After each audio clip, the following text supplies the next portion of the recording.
معاشرے کی بیٹیوں کو دیکھا جائے، ہمارے معاشرے کی بیٹیاں ہیں، ان کا لباس دیکھو ایسا ہے، اسلامیوں والا لباس نہیں ہے، ان کا کپڑا جو ہے اسلامی والا کپڑا نہیں ہے۔ آج یہی وجہ ہے ہر پنگٹ پر ہماری بیٹی کی عزتیں نیلام ہو رہی ہے، ہر جگہ پر ہماری بیٹیوں کی عزتوں کو لوٹا جا رہا ہے، ہر چار موڑ پر ہماری بہن اور بیٹی کی عزت کے لٹیرے بیٹھے ہوئے ہیں۔ کس بنا پر بیٹھے ہوئے ہیں؟ آج ان کے پہناوے کو دیکھ کر بیٹھے ہوئے ہیں۔ مصطفیٰ فرماتے ہیں کہ کسی عورت کو جو جائز نہیں ہے کہ اتنا چست کپڑا پہنے کہ جس جسم کا نس من ظاہر ہو، لیکن آج ہمارے معاشرے کی ماں بہنیں اس کو فیشن کا دور دے رہی ہے، اس کو فیشن کا نام دیتی ہوئی نظر آ رہی ہے۔ لیکن مصطفیٰ فرماتے ہیں اتنا ڈھیلا کپڑا پہنا کرو کہ جسم کے اجزاء نظر نہ آوے، لیکن اور اتنا موٹا کپڑا پہنا کرو کہ بال کی سیاہی بھی نمودار نہ ہو۔ لیکن آج ہمارے معاشرے کی بیٹیاں وہی لباس پہن کر بازاروں میں گھوم رہی ہے، وہی لباس پہن کر مارکیٹوں میں گھوم رہی ہے۔ لیکن یاد رکھنا، اگر اس لباس کی بنا پر ایک بیٹی کی عزت لٹ گئی تو سمجھ لو گاؤں میں ہر باپ کی عزت لٹ گئی ہے۔ اگر گاؤں کے اندر ایک بیٹی کی عزت نیلام ہو گئی تو یاد رکھنا سماج کی ہر بیٹی کی عزت نیلام ہو جائے گی۔ اگر اچھے بھائی بننا چاہتے ہو تو اپنی بہنوں کے جسم سے ایسا لباس اتار کر پھینک دو، اچھے باپ بننا چاہتے ہو تو اپنی بیٹیوں کے جسم سے ایسا لباس اتار کر پھینک دو، وہ لباس تمہاری بہن اور بیٹی کی عزت کا رکھوالا لباس نہیں ہے بلکہ وہ لٹیرا لباس ہے۔ لیکن یاد رکھنا، اگر تم اپنی بیٹیوں کو حفاظت کرنا چاہتے ہو تو یاد رکھنا جو مصطفیٰ جان رحمت صلی اللہ تعالیٰ علیہ وسلم کی بیٹی خاتون جنت سیدہ فاطمہ کا جو رول رہا ہے، جو کیریکٹر رہا ہے، تو اس کیریکٹر کو اپنا لیں گے تو یاد رکھنا انہیں زمانہ سلام کہے گا، انہیں وقار تہذیب و تمدن انہیں زمانہ سلام کرے گا۔ لیکن آج ہمارے معاشرے کی بیٹیوں کے حال تو دیکھو، میلہ ہے تو سب سے زیادہ ہماری ہی بیٹیاں، ٹھیلا ہے تو سب سے زیادہ ہماری بیٹیاں، ہر جگہ پر دیکھو کہ ہماری ہی بیٹیاں نظر آئیں گی۔ ایسا کیوں؟ عزتیں کہاں لٹتی ہیں بتاؤ مجھے، یہ بتاؤ کہ سب سے پوتر جگہ کون سی ہے جہاں گناہ نہیں ہو سکتا، پاپ نہیں ہو سکتا، خطا نہیں ہو سکتا؟ بتاؤ، بولو، زور سے بولو، ان سب کو بتا دو یہ نہیں جانتے کیا ہے، بولو زور سے۔ سب سے پوتر جگہ مسجد ہے جہاں گناہ نہیں ہو سکتا، جہاں پاپ نہیں ہو سکتا، جہاں خطا نہیں ہو سکتی۔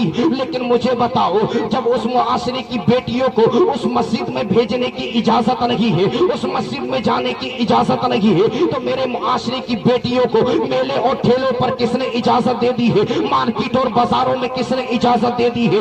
امام باڑوں پر جانے کی کس نے اجازت دے دی ہے؟ یاد رکھنا، عزتیں بازاروں مزاروں پر عزتیں اگر لٹتی ہے تو خدا کے گھر میں نہیں، مسجدوں میں نہیں۔ اگر عزتیں نیلام ہوتی ہے تو بازاروں میں ہوتی ہے۔ لیکن یاد رکھنا، اگر اچھے بھائی بننا چاہتے ہو تو ان طریقے کی حرکتوں کو روک دو، اچھے باپ بننا چاہتے ہو تو اپنی بیٹیوں کو گھر بازاروں سے روک دو، اس لیے کہ اگر بیٹی نے نادانی میں کوئی خطا کر دی یا نادانی میں کوئی خطا ہو گئی، اس کا خطا بار صرف بیٹی ہی نہیں ہوگی۔ مصطفیٰ فرماتے ہیں جب کل قیامت کا دن ہوگا، نفسی نفسی کا عالم ہوگا، جب اس جرم سے اس بیٹی کو جہنم کی طرف جہنم کے دروگا لے کر جائیں گے تو مصطفیٰ جان رحمت صلی اللہ تعالیٰ علیہ وسلم فرماتے ہیں تو رب کائنات اس بیٹی سے پوچھے گا، اے بیٹی جب تو فلاں جگہ پر گئی تھی کیا تیرا باپ نہیں جان رہا تھا؟ کیا تیرا بھائی نہیں جان رہا تھا؟ کیا تیری ماں نہیں جان رہی تھی؟ کیا تیری بہن نہیں جان رہی تھی؟ کیا تیری بھوجی نہیں جان رہی تھی؟ کیا تیرا چچا نہیں جان رہا تھا؟ کیا تیری چاچی نہیں جان رہی تھی؟ تو وہ بیٹی التجا کرے گی، اے پروردگار اعلیٰ،